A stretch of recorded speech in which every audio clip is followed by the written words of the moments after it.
वाकडला लोडिंगसाठी आलो मित्रांनो. आपल्याला जायचं आहे बेंगलोरला माल बघितला. म्हटलं माल बिल बघून घ्या मित्रांनो. नंबर एक आहे आपलं LCD कॅमेऱ्याची टी व्ही आहे. ती कॅमेऱ्याचं जिथं लावतात ना ते एका जागी बघतात ना बसून. ते मोठं टी व्ही आहे मोठा. म्हटलं तिथनं निघालं फर्स्ट क्लास.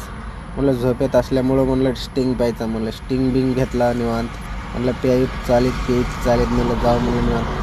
हरिहरचा टोल नाही करायला मित्रांनो. बघा म्हणलं ह्याला बघले ना डेंजर गांडच फाटल्यावर बहिरी म्हणलं तिथनं आलो बेंगलोरमध्ये गाडी खाली करायला लावली. म्हणलं आपण जाऊन नाश्ता बिष्टा करून या. म्हणलं मिरची लोड करायला जायचं लवकर म्हणलं.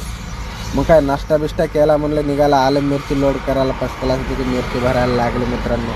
मिरची काय 2-3 ठिकाणी जाऊन भरायचं होतं. म्हणलं ठीक आहे म्हणलं बघा मिरचीचा वावर मित्रांनो. लगेच दुसऱ्या जागी पण आले मित्रांनो. मिरची लोड केली फर्स्ट क्लासपैकी. बघा मिरच्याचे साईडला आलूचं शेत आहे. आलू चालू आहे. मिरची भरून घेतली फर्स्ट क्लास. म्हणलं निघावं म्हणलं आता लगेच. कमेंट करा, फॉलो करा, लाईक करा.